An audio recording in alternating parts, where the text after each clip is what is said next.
Hello friends आपण माने समस्ते केमती अच्छंती तो मु आज आपण मानक सहित गोटे न्यू रेसिपी शेयर करी जहाँकि बिना प्याज रसुण रे बहुत ही टेस्टी आ कम समय भितरे एहाको तैयारी करिबा।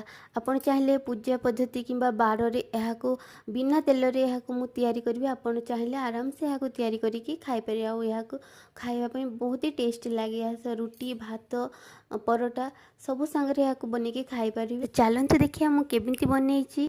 एटी मसला पाइका मु गोटे ग्राइंडर जार नहीं से मु 2 इंच अदा नहीं गोटे छोट टमाटो नहीं 3टा अलैच छोट खंडे मीठा काट 3-4टा लवंग अल्प किछि गोलमरीच गोटा धनिया एंड गोटा जीरा आउ होची किछि पान मधुरी देके ताको आराम से गोटे ग्राइंडिंग पूरा प्लेन पेस्ट बनै नबा।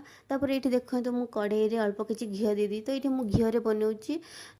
ये आम कड़े गरम हो गलानी। तो ये प्रथम आम गोटे तेजपत्र छिड़की देदेबा। तापर अल्प किछि हाफ चामच जीरा देदेबा गोटा जीरा। तापर आम जो मसला बाटिकी रखी ताको ये आम देदेबा।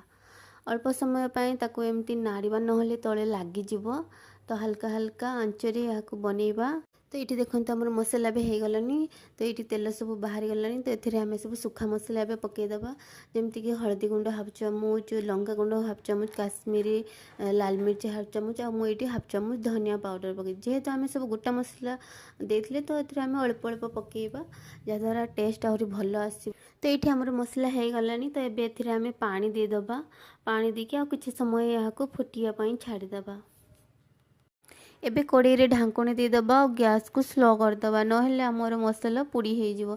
तो ये देखो किसी समय पर आमर मसला बहुत सुंदर भाव में हो जाए ऑयल भी ऊपर को उठी जाइए तामाने आमर मसला एबे हो जाइए। तो तापर एथिरे आमे अल्प किछि कस्तूरी मेथी देदेबा और यहाँ को भल भाव में मसला सह मिसेदेबा। जितेबाला आपण ना कस्तूरी मेथी मिसेबे ना तार फ्लेवर आउ टेस्ट बहुत ही भल आसीबो। आपण जितेबाला कोनोसी निरामिष तरकारी बनेइबे तो एथिरे निश्चय भाव में कस्तूरी मेथी देबे तार बास्ना आउ तार टेस्ट अलग प्रकार आसीबो। तापर एठी ना मु मटर कला बुट आउ काबुली चना को एठी सिझिक रखथिल ता सह मु 2टा आलू मजे सिझि नेथिली। तो एठी से सब को देदेबा और यहाँ को भल भाव में मसला को कषिबा। किछि समय कषिला पर एथिरे आमे पानी देदेबा और यहाँ को भल भाव में मिसाई दबा। तो मिसाई सारला पर यहाँ को किछि समय फुटिया पई छाड़देबा। तो ये आमर फुटिबा मध्य हो गलानी। तो आमर ये तरकारी रेडी हो गलानी। शेष में आम ए कटा धनिया पत्र और अल्प किछि गरम मसला देकी यहाँ को मिसाई देबा। तो ये आमर रेडी हो गला गरमा गरम तरकारी। रहुछि बाय बाय पुणी देखा नेक्स्ट वीडियो रे।